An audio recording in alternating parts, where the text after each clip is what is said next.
Good morning, children. How are you all? I hope all of you are safe, healthy, and also hope that you all are following the lockdown rules. Do follow it. It is for your benefit, it is for your good.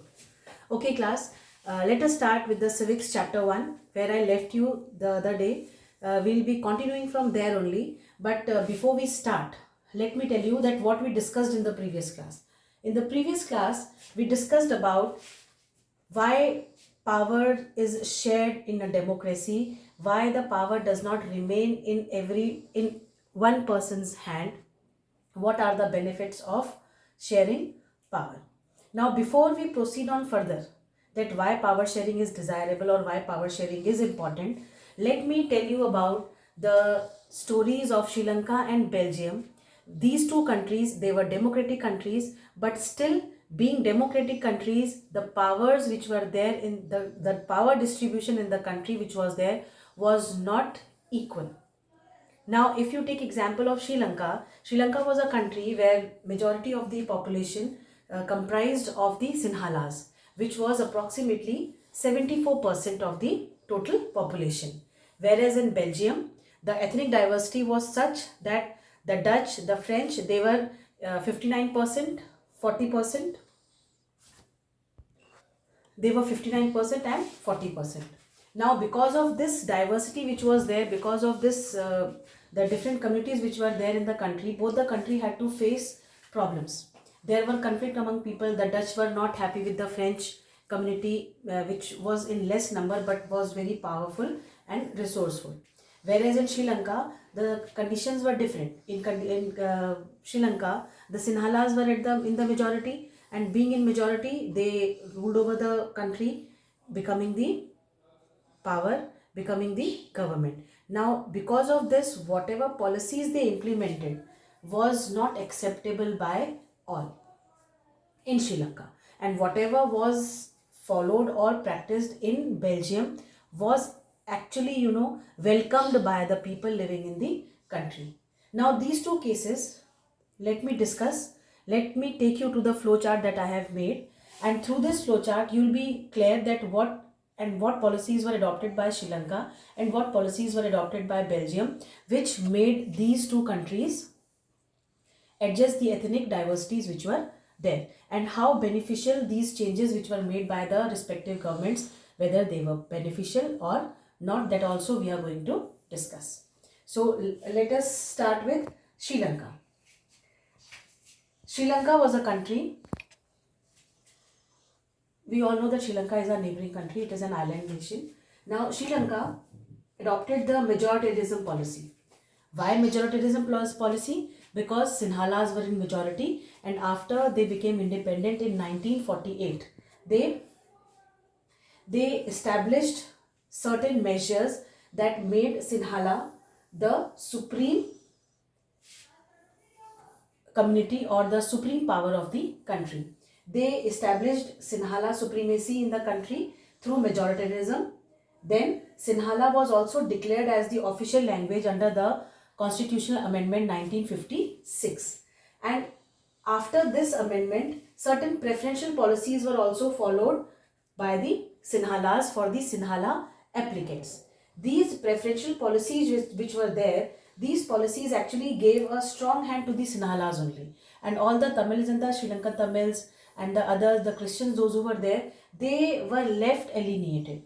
Because all the jobs, all the educational centers which were there or the institutions which were there, they preferred the Sinhalas applicants first, and then if any if any seat was left, then the Tamils or the Sri Lankan Tamils were preferred. So because of this, the country had to face lot of discontentment by the other communities which were there in the country. The fourth thing, that was the last policy adopted by the Sri Lankan government, was to protect and foster Buddhism. Now, as I told you earlier, the Sinhalas were in the majority community. So, maximum of the every Sinhala was following. Most of the Sinhalas were practicing Buddhism. Now, because Buddhism they were following, so they wanted to protect, and they wanted everyone to protect and foster Buddhism. which created lot of dissatisfaction among the other communities which were there in the country. Now, because of this, what happened? There was a complete discontentment among the various other communities which were there, and because of the preferential policies which were followed, the official language which was made as Sinhala, all these things, the Tamil language was not considered. The Tamils were not given preferences. Buddhism was to be practiced, though there were other religious people also, like Islam, the Muslims were there, Christians were there, Hindus were there. These people were not given preferences, neither their language was protected. So they felt dissatisfied, and they also felt as if, the government does not consider them as part of the country. Now, because of all the policies, the measures which were followed by Sri Lanka, the country had to face severe protest by the people who were non-Sinhalas. And because of this, they started demanding for a separate state, separate LM. Children, you all must be aware of LTTE. LTTE was an organization which was headed by Prabhakaran. Prabhakaran was the head of this, and LTT was the organization which actually demanded for a separate state for the Tamils. Now, because of this, their demand was increasing day by day. They wanted that the Tamil should get a separate state, because of which the government was not ready to accept the proposal given by the LTT. So ultimately what happened? Government refused again and again their demand of a separate state, and the country had to face civil war. This civil war was something which led to the downfall of the country. Though you must have read in your economics chapter, the development chapter, that Sri Lanka was a very fast growing economy. But because of the civil war that the country had to face, the development that the country was taking, that the country was heading to, was in a fix. So because of this, the internal conflict that takes place is something which actually debars the growth or the development of the country. And because of the civil war that the country had to face, the Sri Lankan government had to face the consequences of the same. I hope by looking at this, it is clear what exactly was majoritarianism, and how when Sri Lanka adopted this majoritarianism, how the country was disunited, how the people felt alienated. They were not considered, the other communities other than Sinhala were not considered as part of the country, which led to dissatisfaction, discontentment, and a complete chaos was there in the country, where people were fighting with their own people to in the demand of a separate LM. Now let us come to the Belgium. Now, how power was shared in Belgium? Belgium model is a very innovative model which people have actually appreciated. Now, why people have appreciated this Belgian model? Because before I proceed further, Belgian model is also called as the accommodation model. Now, in this accommodation, now you must be wondering that in this accommodation, why we are calling it as an accommodation model, or what is so special about this? See, accommodate means to bring together. If you know, the literal meaning of accommodate is to bring together, to consider, to give, share, part to everyone, or to consider everyone as a part of the country or part of any association, any society. Likewise, now if you look at the Belgian model, you will see that the Belgian model was amended 4 times between 1970 to 1993. Now, because of this amendment, what happened? The problems that the countrymen were facing, because of this amendment that took place, people were able to convey their problems to the government, and government was open to their problems. They listened to what problems they were facing, and accordingly amendments were done. Now, second thing, what the Belgian model did was, as I told you earlier, that Dutch and French were in unequal numbers in the center, and in the capital city Brussels, French were in more numbers and Dutch were in less numbers.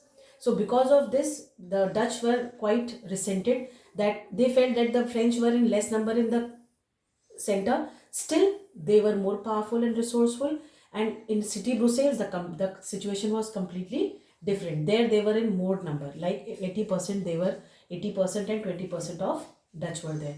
So because of this, Dutches were never satisfied with the type of amendment that was done by the government. So ultimately they thought of something that could bring people together. So the third thing that they did was the power was shared with the state government. So they thought of sharing the power among the state government as well, so that no community feels as if they have been outcasted, or they have not given dues, their actual dues of being part of the country. The fourth point is Brussels decided to have a separate government. Now this separate government, in the separate government, equal representation was there of both the communities.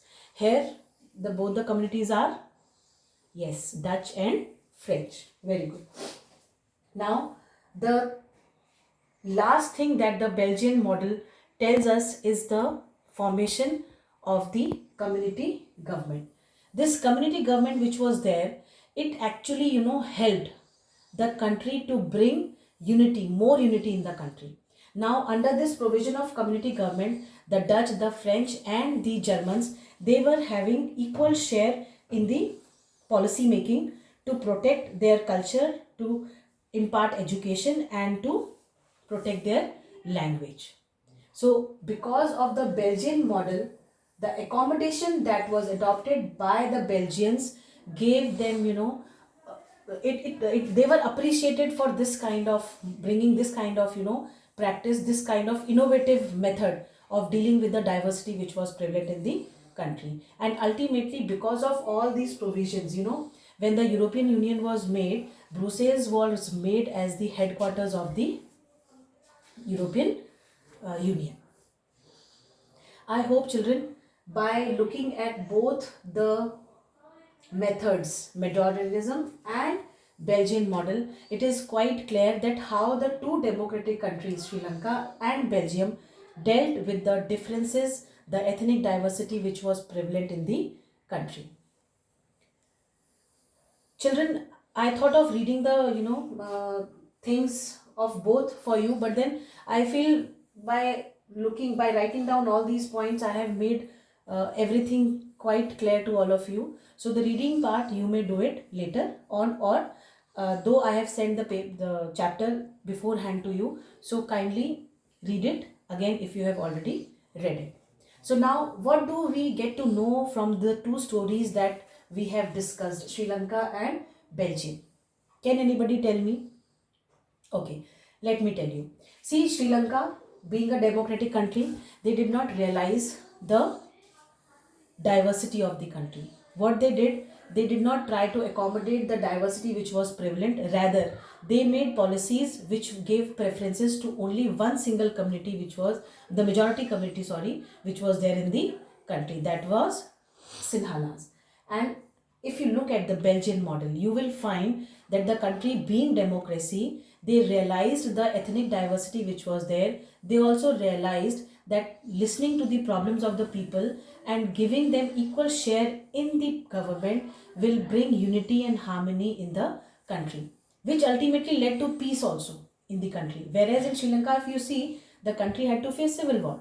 So this is a clear example. The story actually tells you that if the country does not realize the ethnic diversity and does not try to accommodate, then the country has to face the consequences. Whereas Belgium, they very well understood the problems which the people were facing, and they tried to accommodate the diversity which was prevalent, and which ultimately led to peace and unity in the country.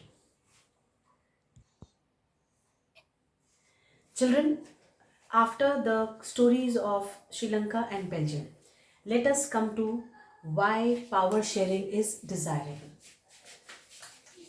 Why power sharing is desirable.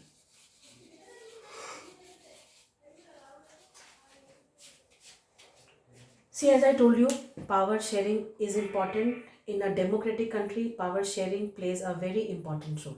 It actually gives, it actually makes people responsible, accountable to whatever responsibilities they are given or whatever duties they are given. Like, if you see in our class, when we come to the class as a class teacher, what the class teacher does, they try and divide the powers. The monitors are made, the in charges are made, various in charges are made. Like, the notebook in charge, the electricity in charge, the cleanliness in charge, the diet chart the diet chart in charge. Now, why do you think this is required? It is required so that everybody has a share in the government. Now, we are not, see, classroom is not a government. So classroom, everybody feels that the class belongs to them and they are responsible to everything happening in the class. These duties or these in charges are made, and once these in charges are made, the everybody understands that they are important. The duties are given so that everybody feels important. This is one reason why power sharing is very important. Now, let me draw a flow chart over here and tell you that why power sharing is desirable. See, when we talk of power sharing and when we talk of the desirability of sharing power, we come to a conclusion that power sharing is desirable due to two reasons. The first is prudential,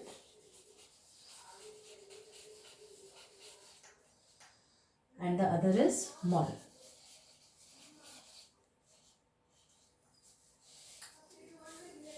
Now you must be wondering that what is prudential and what is moral. See, prudential is generally means based on prudence or on careful calculation of gains and losses. And moral, as you all know, moral means something that we feel that yes, it is important. Now, the first prudential reason for power sharing is that it gives stability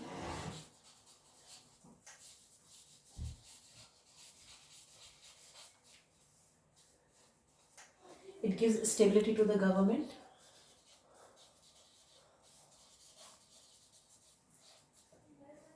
Second prudential reason for sharing power is it reduces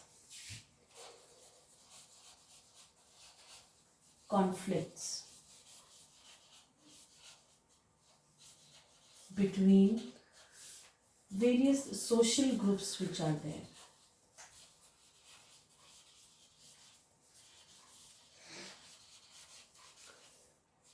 See, reduces conflicts between various social groups. This we have read in case of Sri Lanka, where powers were not shared equally. There were conflicts, and in Belgium powers were shared equally. Everybody was given the due, so there was no conflict at all.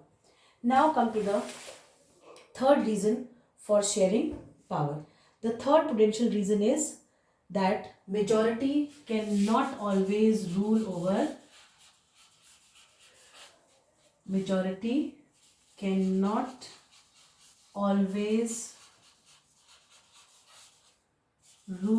the minority.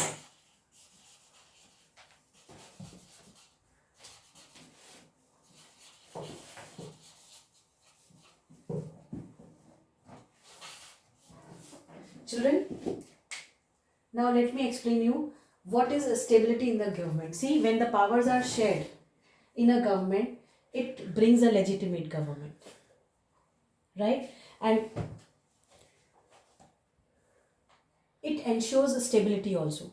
See, when when in the countries the power, when in a democratic country, when the powers are not shared, it keeps on making the government shaky. It gives birth to instability in the government. So if powers are shared equally, see, in a democracy what happens? It is the rule of a people, of the people, for the people, by the people. Now people are the main rulers in a democracy, and it is the people who decide who will be there in the power and who will not be there in the power. That is why when powers are shared, it ensures stability. I hope this thing is clear to you. Later on we will read as well. Now, second prudential reason is it reduces conflicts between the various social groups which are there. As I told you, as we have said, we have read in the previous part that Sri Lanka was one such country where the various social groups were not given their dues. The powers were not shared equally among the communities which were there in the country, which led to civil war in the country. Whereas in Belgium, the powers were shared and the country, there was peace and harmony in the country because of the power sharing. And see, majority. It is not necessary that it is the majority that always rules over the minorities. This is an important prudential reason. It is not necessary that always majority will be ruling. Minority can also rule over the country. That is why power sharing is desirable under the prudential reasons. Children, I hope this thing is clear to you. Now let us come to the moral reasons of power sharing. See, there are basically two moral reasons for power sharing. The first is, it is the very spirit of democracy.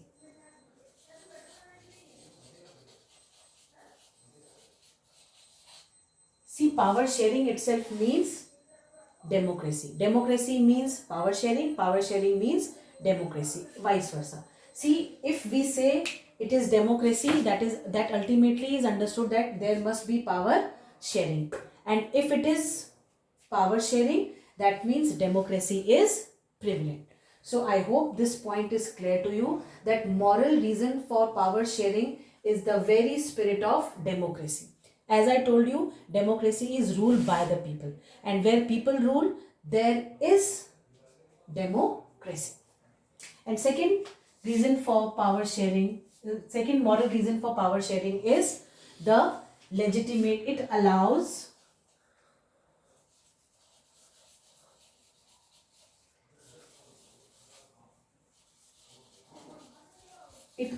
legitimate government. Now, what is this legitimate government? Legitimate government means a government that comes to power because of the people's participation. See, democracy means rule by people, and if in democracy elections are democratic, then only a government is legitimate, legal government, a government that comes to power because of the participation of the people. Children, I hope the prudential and the moral reasons are quite clear to you that why power sharing is desirable. Okay, let me read it for you, that why power sharing is desirable. Two different sets of reasons can be given in favor of power sharing. Firstly, power sharing is good because it helps to reduce the possibility of conflict between social groups. Since social conflict often leads to violence and political instability, power sharing is a good way to ensure the stability of political order. These 2 points, I think I have already told you.